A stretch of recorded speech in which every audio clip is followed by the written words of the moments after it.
Good afternoon, everyone. I'm Steve Phillips, and going to be speaking today on chronicity and aging. And to my right, your left, is my birthday gift from Sanford Center for Aging. Today marks a momentous time for myself as well as my mother and father. I am 65 today, and I've been told by some colleagues that I can now officially be seen by a geriatrician. I thought that was a somewhat ageistic comment, so be that as it may, we'll move on into first asking the group if there's anyone that has any case to present for review and comment. If not, we'll move right on to the presentation.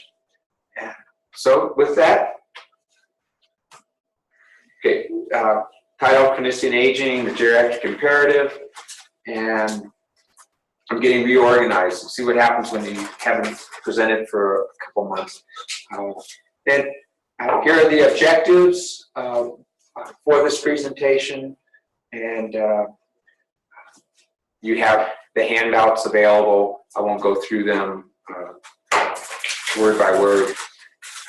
Now, why are we even talking about chronic diseases? And one is it's very prevalent. You can see diabetes anywhere from 15 to 25% of population, and that this is not just within 65 and older, but it's just across. If one looks at it from a population-based perspective. Hypertension, 10 to 15%. Dementia, significant, as much as chronic lung disease. And then things like depression, anxiety, we may not always think of as a chronic disease, but there are instances, 3 to 5%, where it is a chronic disease. And one way to consider chronic disease is anything that's greater than 6 months. That's what World Health Organization and CDC use as their marker. So anything that's been around for more than 6 months is considered to be under chronic diseases. I always like to just remind everyone of the changes we've seen in the last century with regards to life expectancy, also where one used to die the majority of the time compared to now, and then the burden of medical expenses.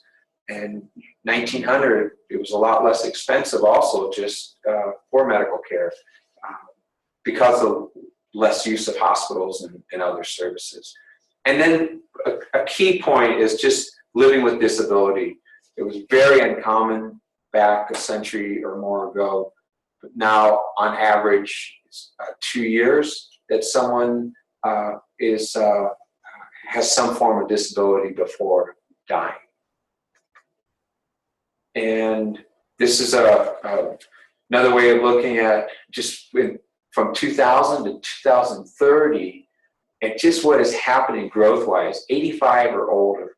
So what we call the frail elderly, and 4.2 million to 9 million, so over doubling. And then long-term care costs, which are borne by Medicaid once one has spent down any of their savings.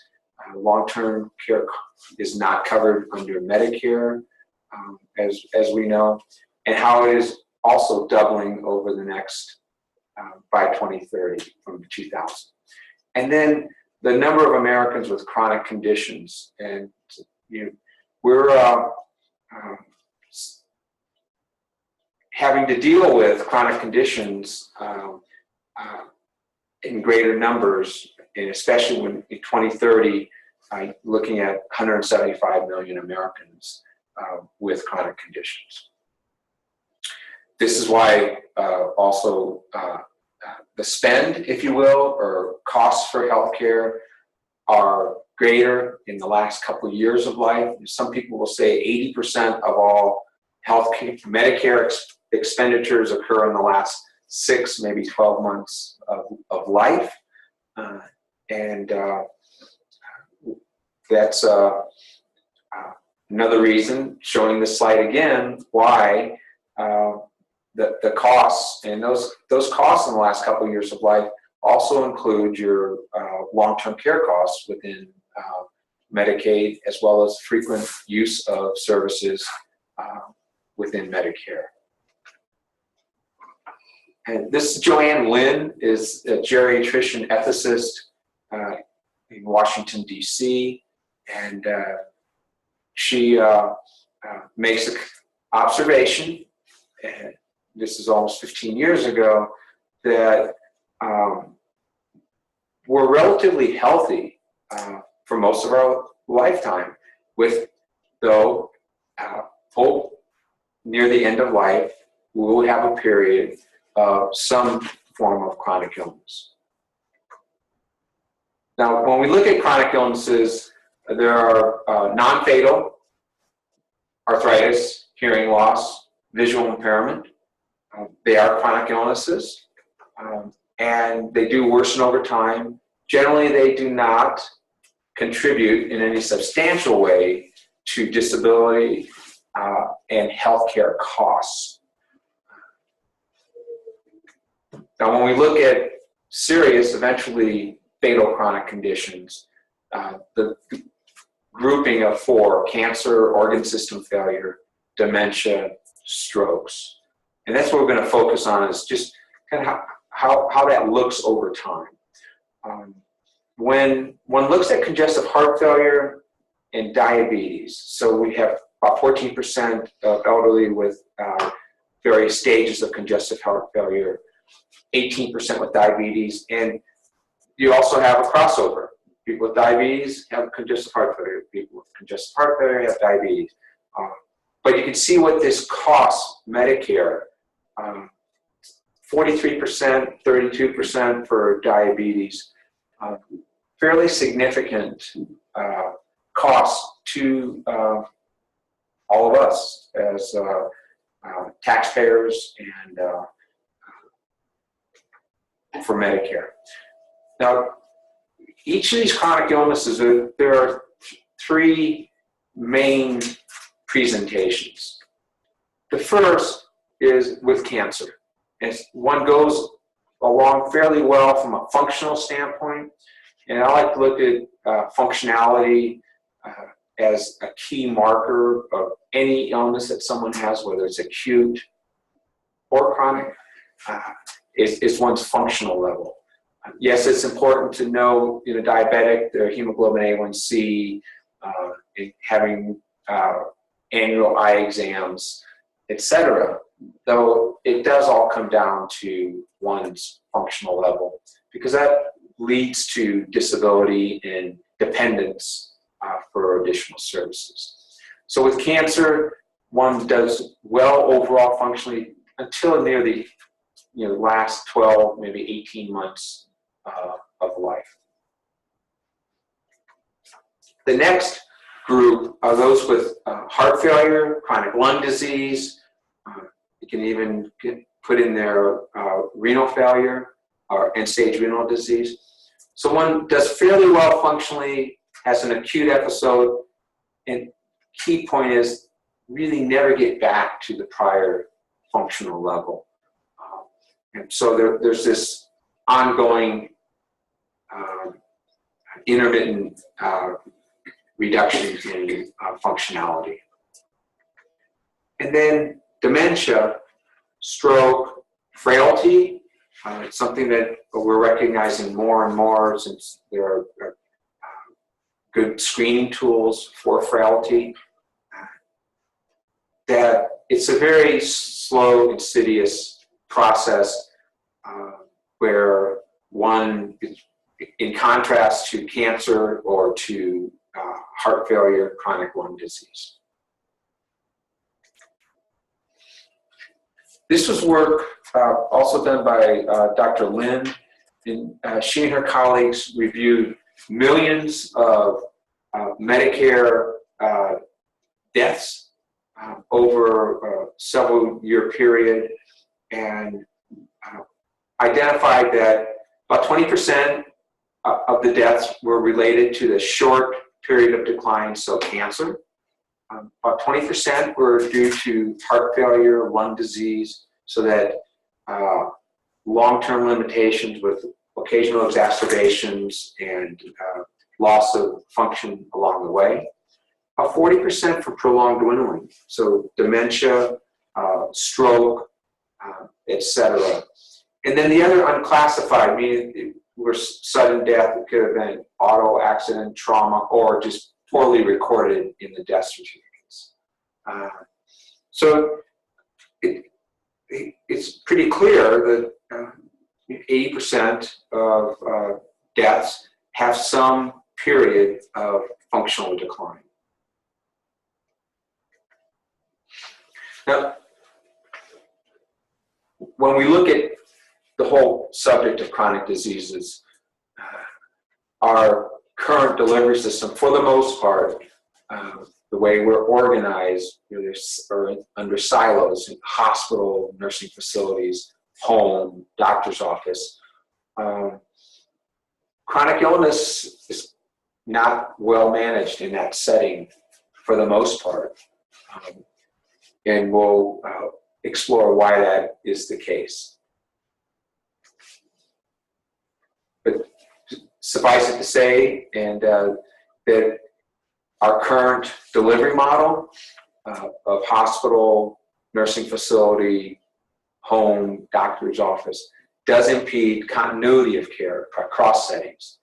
And it's challenging as one's illnesses worsen and also one's functional level declines. This was Bob Berenson, has been with the Urban Institute for probably 25 years. A lot of his work is leads to policy within Medicare and Medicaid. And he points out that 20% of Medicare beneficiaries roughly have 5 or more chronic conditions. They account for over 2/3 of Medicare spending annually and see 14 different doctors in a year with almost 40 office visits. I'm sure we've all experienced it, whether it's with family or as clinicians or healthcare professionals.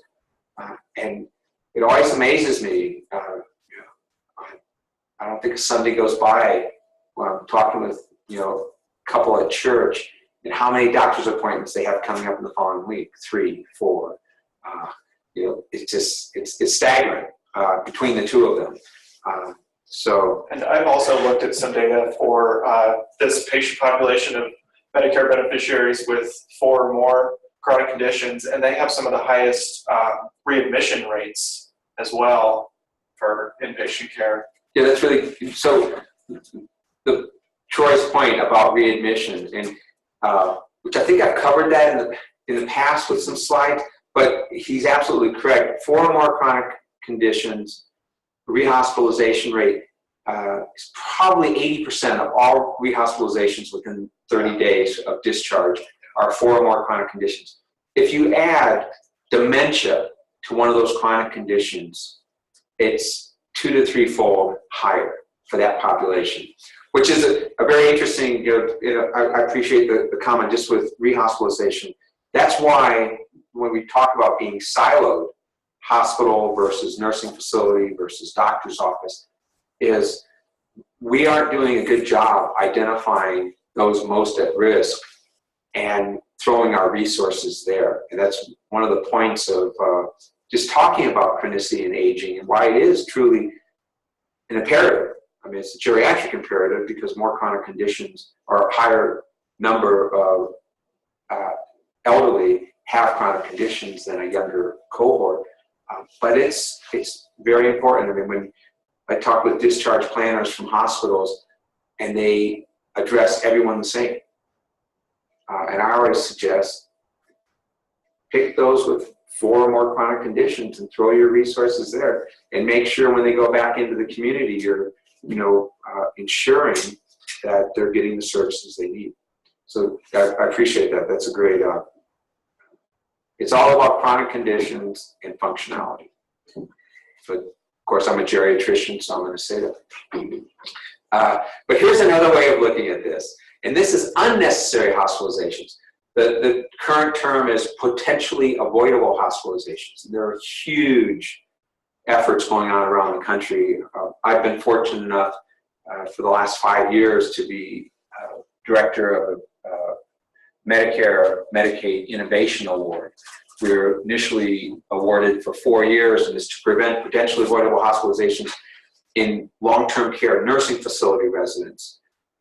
We have over 20 nursing facilities throughout the state of Nevada that have been participating in this, and we've just been extended for another 4 years, no longer testing just the assessment tools and early identification to prevent potentially avoidable hospitalizations, but now we are testing a new reimbursement scheme to treat these residents' patients in the nursing facility and not transfer to the hospital for 6 specific conditions. Then maybe sometime I could come back and speak on that.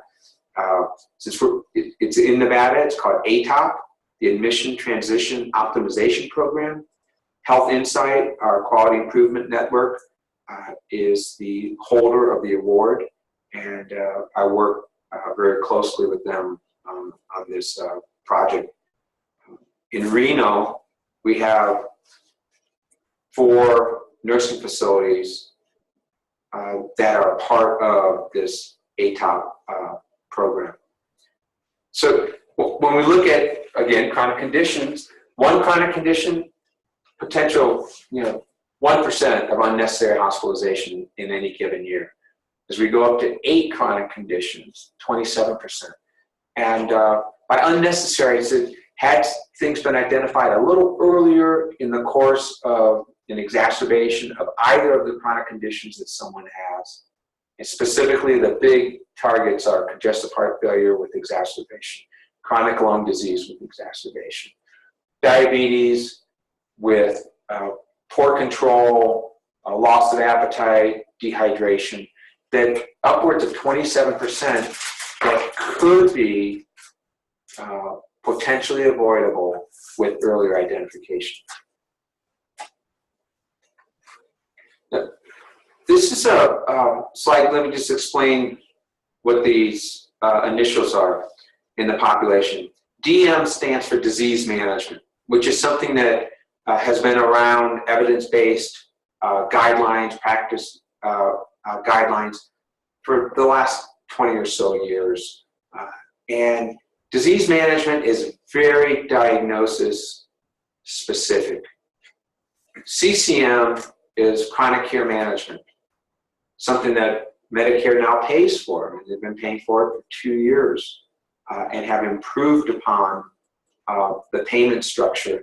And chronic care management is for that population with multiple chronic conditions that we know, based upon what we've already covered information-wise, are at risk for very costly medical events and poor health outcomes. When we look at, there's some things we can't change, but preventing someone with congestive heart failure from having worsening and ending up in the hospital will keep them functional a little longer than if they do have an acute exacerbation and hospitalization.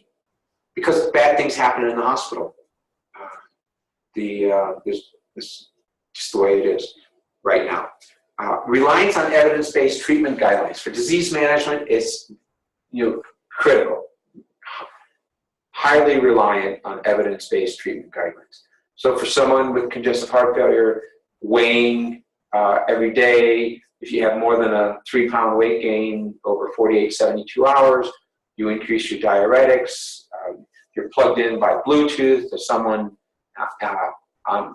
in an office that is doing case management and is alerted. Same thing with chronic lung disease, testing their lung capacity on a daily basis. If they start having problems, then you intervene from a distance. Case management is not as dependent on evidence-based treatment models, and we'll see why, but one of the main reasons is it's not always about the medical conditions. There are social determinants that are critical to managing chronic conditions in this population. The reliance on protocols and standardized approaches. So that with disease management, this happens, you do this. This happens, you do that.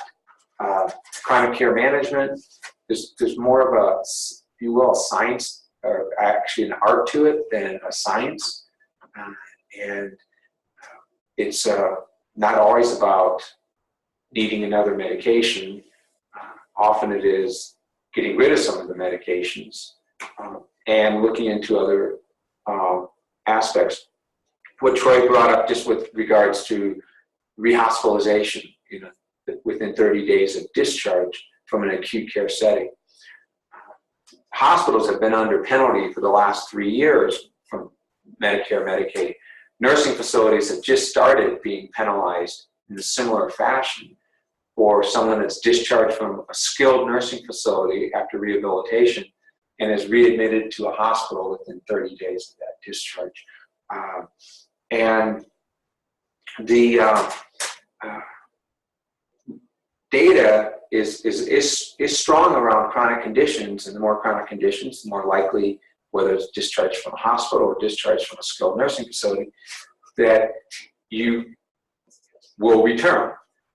Another thing that is becoming very clear is that if you're discharged and you're not mentally prepared for it, or the family doesn't have the resources to accommodate what's required at the time of discharge, that at times is more likely to result in a rehospitalization in 30 days than any medical needs. And then it leads us to use of non-medical social support services for disease management, very low importance for chronic care management, extremely high. That's one of the reasons it's hard. It's taken Medicare until 2 years ago to finally even offer payment for chronic care management, because it's not something you can easily measure as an outcome or even a process. Someone with heart failure, they have an exacerbation, you can figure that out. Chest X-ray, blood gases, whatever it might be. With chronic care management and the need for non-medical social support services, it's a much more difficult thing to evaluate. This is a model created by Ed Wagner. Ed is a colleague who's at the University of Washington, UW, in Seattle, and created this conceptual drawing around 25 years ago. So it's not something new, but it still serves a purpose. And it starts to address the role of community resources and policies. Within a health system, self-management. Sanford Center for Aging is fortunate to have from Stanford University chronic disease self-management program, diabetes self-management. These are all evidence-based for specific diseases to allow one to self-manage and be more involved. So we now hear about, is it patient-centered or is it person-centered care? How do we get the patient, the individual, and their family, when appropriate, into the center of the mix? And we can only do that if we have a more holistic approach to healthcare delivery. And then it comes down to our delivery system. Do we have a fragmented, siloed delivery system that never speaks to one another? Or do we have one that is more integrated and accessible? This is an important point. With chronic care management currently being reimbursed through Medicare, one of the requirements is that the care plan and any of the work that's being done in providing care management, case management to an individual patient must be available to the patient, to family, if appropriate, and to any other health providers that are involved with that patient's care. So, for example, in my practice, geriatric specialty care, we have over 900 house call patients that qualify for chronic care management that we actually touch throughout the month.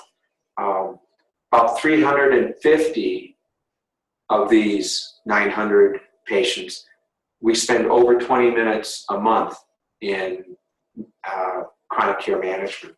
Those are the ones that we can bill for. So if Mr. Jones is being seen by a cardiologist or by an endocrinologist, they must have access to the care plan for that individual patient. So it starts to improve coordination and communication within an often fragmented delivery system. And then the decision support needs to be there so that, I think this is one of the reasons the whole concept of chronic care management has not been all that successful overall around the country. And it comes down to, if you ask and you find out, you have to do something about it. It's kind of like, not wanting to have that conversation around end of life, or even sometimes the question, how are you today? You don't want to know. I mean, it's tough. And so not having that support and not having the clinical information system to transmit the data, is another factor. So you can see that within community resources and policies, and that feeds into an informed, activated patient. I mean, back in 1990, when Ed was talking about activated patients, that was pretty radical. We were still, for the most part, a fairly paternalistic healthcare system, just telling people what they really should be doing, rather than having them activated, informed, and therefore able to make hopefully better decisions, or at least make a decision knowing what the consequences are. And then it also provides for a proactive practice team or a group of clinicians. They're prepared, and this requires, for a hospital to truly understand what nursing facilities are capable of doing and what our emergency response system can do, and for doctors' offices to be aware of what hospitals really can do and what nurses. So you start, having everyone better informed as the clinical team, and then that leads to better interactions, hopefully, and ultimately, functional and clinical outcomes are improved. So we come back to this whole concept of functionality that is critical. I always, I still do a bit of work in nursing facilities. I'll be asked by family, or a patient comes in after breaking a hip, fracturing a hip, having surgical repair coming, or having an exacerbation of their heart failure, coming for some short-term rehabilitation. And, well, how long do you think I'll be here? Yeah, I go, it's really up to you, but I want you to be honest with yourself. You let me know when you are back to the functional level, or as close to as when you are at home before going to the hospital. Because if you short change yourself and don't get adequate therapy, it's very likely you're not going to do well when you go home, or you will never, be as functional or near functional as you previously were. And then I also add, in addition, if you didn't play a piano before coming here for therapy, you're not going to play it when you go home. So we're not going to do miracles, but you have a good chance of getting as close to your prior functional level.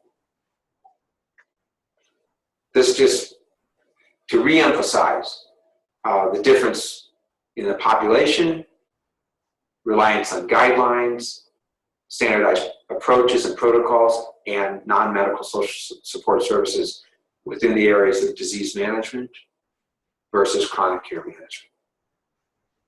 A really very good friend of mine who recently died, Bob Kane, K-A-N-E. Bob was at UCLA and later professor emeritus at the University of Minnesota. He and his wife, Rosalind, has a doctorate in social work. Have written some major textbooks in the area of chronic disease and aging and healthcare systems. He likens chronic care management versus disease management to a pilot landing an airplane. You have all this information coming into your cockpit, and there could be different turbulence, there could be now drones, and there could be so many things going on, but a pilot, the co-pilot are taking in all this information and fortunately, for the most part, end up landing that plane safely. So he feels that instead of guidelines, they're glide paths. And in order to do chronic care management, we need to approach it more as a glide path and having all this information coming in. And then as a team, assist in decision-making and provision of services. One way of identifying chronic care management needs, and we have it right here in Reno, we also have it available by telemedicine, is a comprehensive geriatric assessment at the Sanford Center for Aging. And been fortunate to be part of that team, and we've been open since November of 2015. And so we're we're in our second year now, and these are the individuals that we have found, supported by the literature, that benefit from a comprehensive assessment, especially with the multiple chronic conditions, and multiple chronic conditions with memory, cognitive impairment, and frequent hospitalizations. These are folks that are seen in the clinic. We also do telemedicine. It's an abbreviated version, partnering with Renowned Network throughout Northern Nevada. And it includes a physician, pharmacist with additional training in geriatric pharmacology, and a licensed social worker. So keep that in mind. So a little plug, but I think it's important when it comes to chronic conditions. And one of the areas with chronic care management is it truly does take a team to pull this off, and an engaged patient, client, and or family members.